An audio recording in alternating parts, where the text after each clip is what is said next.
Hi everyone, welcome to today's video. Today let's talk about the 5 books that I read in the month of October. This was truly a mood reading month because I read 5 books of 5 very different genres. We have 1 romance, 1 fantasy, 1 historical gothic fiction / horror, 1 thriller, and 1 non-fiction, which is the first non-fiction of the year for me and realistically probably the last. So let's talk about all of these books. So at the beginning of the month I was in a very big romance mood, so I decided to pick up The Simple Wild by K.A. Tucker. This is an enemies to lovers small town romance. Our main character Kayla travels to Alaska to reconnect with her father, who has been pretty absent through her life, but he has recently been diagnosed with lung cancer. She decides to go there to see if she can salvage that relationship, but as she goes there she not only discovers more about her father than she ever knew, but also she meets a young pilot called Jonah, and they have a romance. This book is very much about the family, also about living in a remote place like Alaska.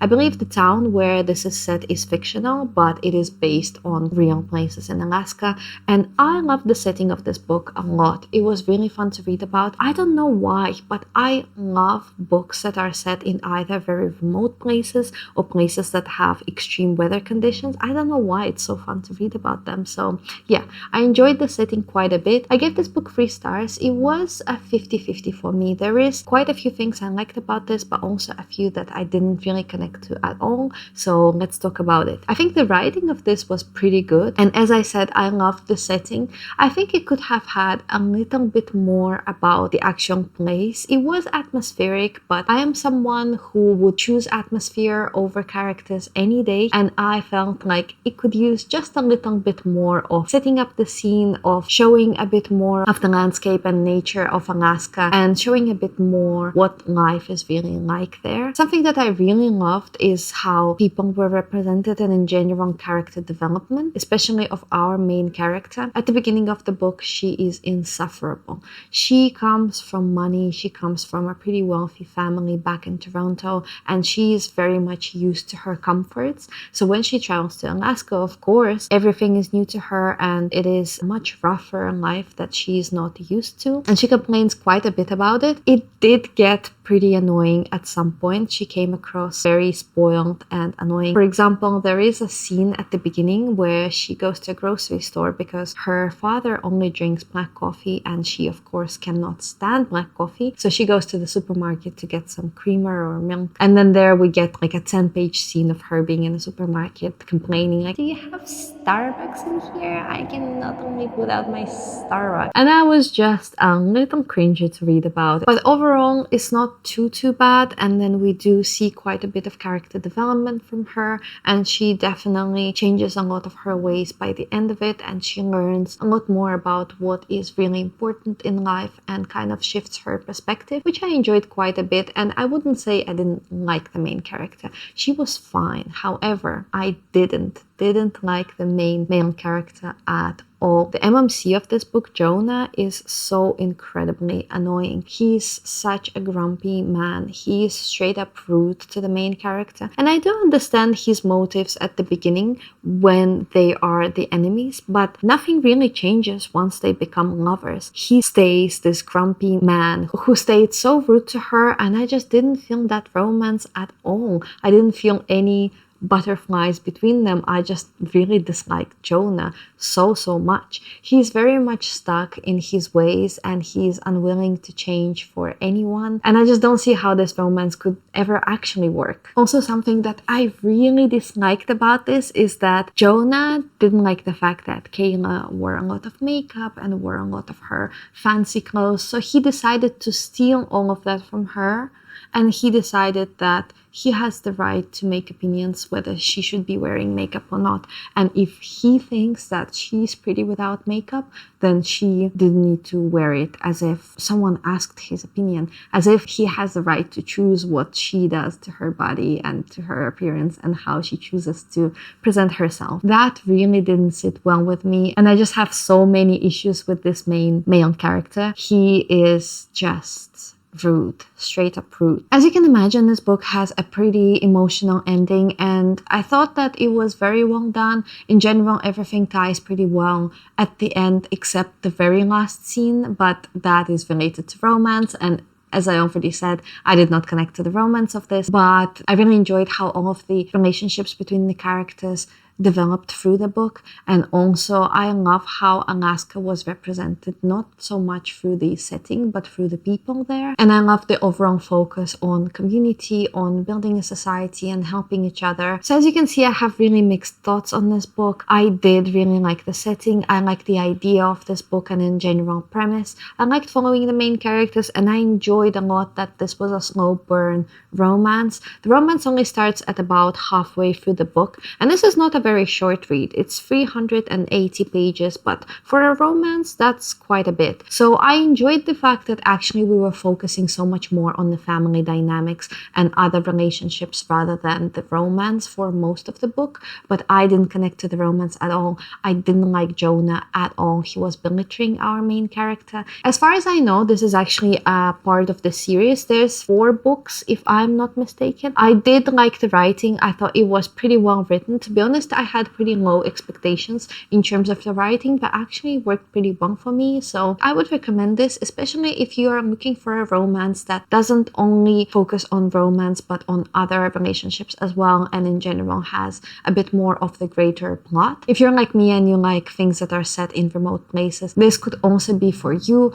But if you really love like golden retriever type of men in your romances, you might not enjoy this, because this man is the complete opposite of the golden retriever, and yeah, I didn't love him. I might continue this series, especially considering the second book should probably be about someone else, not these 2 main characters. So I would be interested to see if I like it. I might check it out later. Please check trigger warnings, because there is a theme of a parent getting diagnosed with cancer, and then you can imagine how that unfolds. This book does get very sad and emotional by the end of it, but overall, not too bad, 3 stars. I liked it. The next book I read in October is a non-fiction, and that was In the Blink of an Eye by Walter Murch. He is a Hollywood film editor who has worked with Francis Ford Coppola for many years and has edited so many great movies such as The Apocalypse Now, The Godfather, The Conversation, and so on.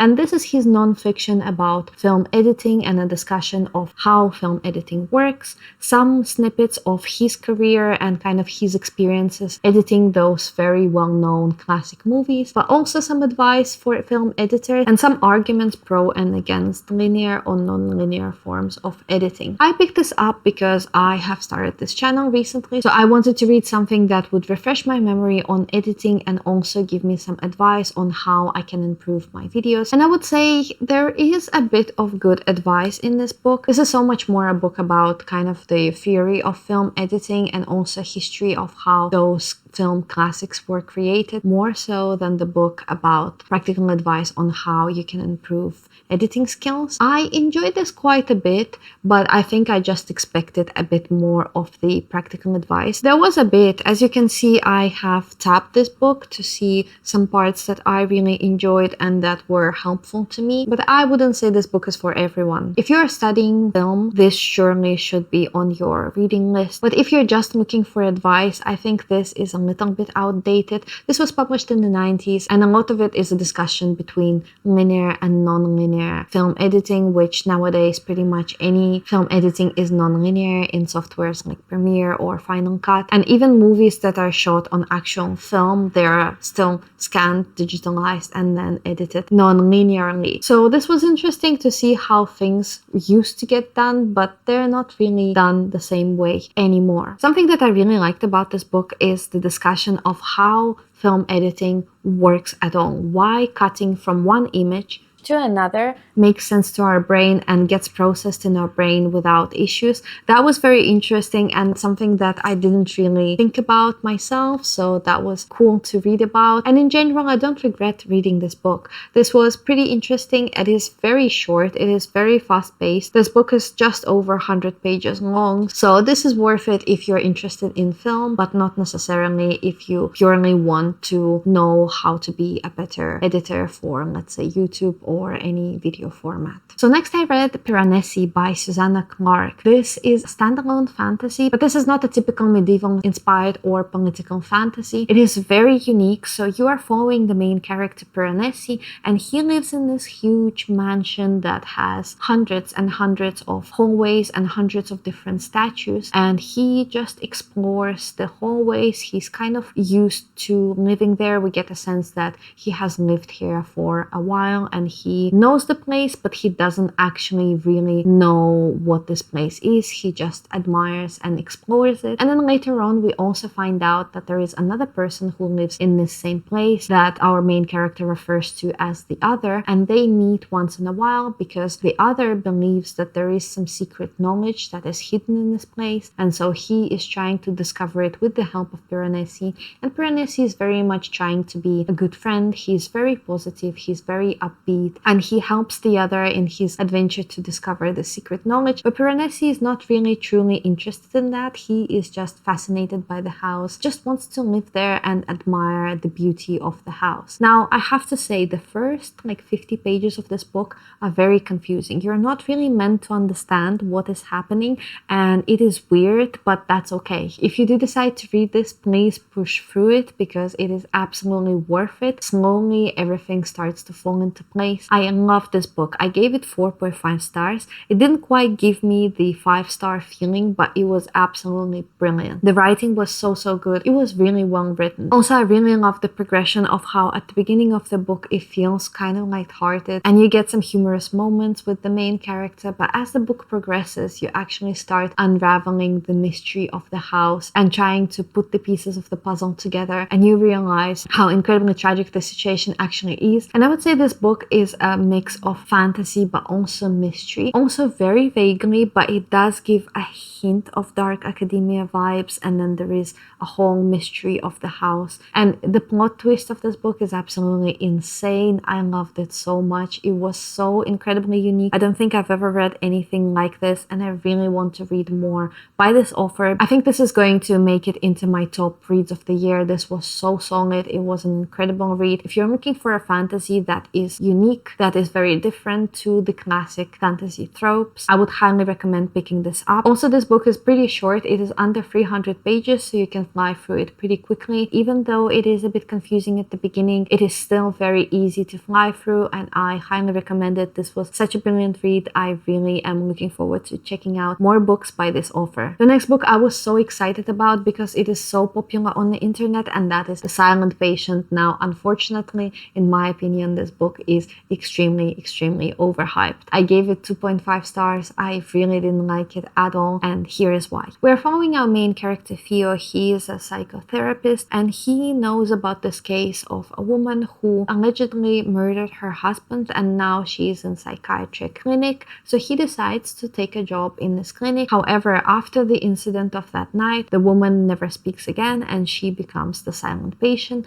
No one has been able to make her talk, but the main character Theo thinks that he can do that, and he takes the challenge of trying to solve the case of the silent patient. Now, I have to say, something that kept me going is the very short chapters. They are literally 2 to 3 pages long, so it was very easy to fly through because of the short chapters, so it was very motivating to keep going. I mean, seriously, who doesn't love short chapters in a book? But I think in general it was so dragged out. It is a pretty crazy plot twist. However, you do get glimpses of it as you read through the book, and I wouldn't say I predicted it 100%, but I kind of pieced together pretty early on what was about to happen and in general idea what the twist is going to be like, so it was kind of a shame. But I think the worst part about this book is the characters. They're so incredibly bland. They're just stale. And something that really annoyed me was that there were so many parts of the book that didn't connect to the main plot. And in general, there were so many loose ends throughout the story. I really didn't like it. I feel like in a good story, if you are mentioned something, especially if you are mentioned something multiple times through the story,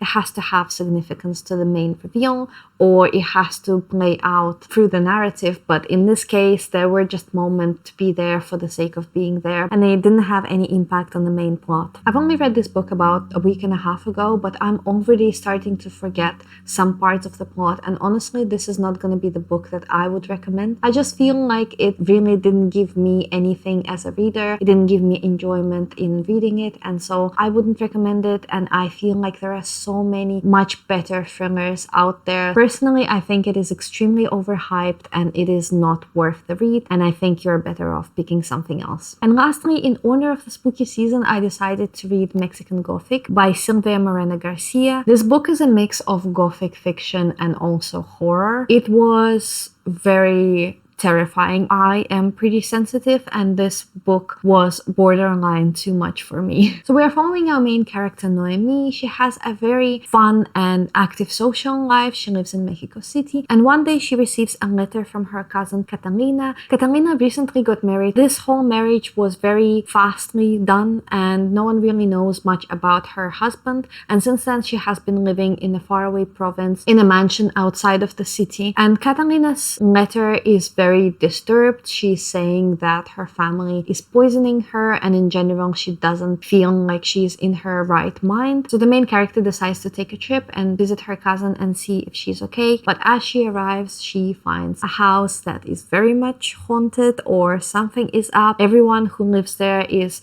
acting extremely weird, and in general the rules of the house are very strict. Now this book gets dark really fast. At first I was very much like, ooh, spooky read, I love it. Well, it wasn't quite that lighthearted. It got into a very scary, horror-y part very fast. I am someone who gets very easily impressioned, and honestly by the end of this book it was kind of hard to read because of all the gory and horror-y elements of it. Again, I am sensitive reader, so it might not be very horror-y to those who have experienced reading this genre, but for me it was quite a lot. But I enjoyed this book quite a bit. I gave it 3.75 stars. Now, this is purely based on my personal enjoyment of the book. I did like it, but it was also very disturbing, very weird, very interesting. I do think that this book was incredibly well written, and I love the build-up of the suspense, of the horror, and kind of the unraveling of all of the secrets and mysteries of this book, the relationships and the shifting characters of how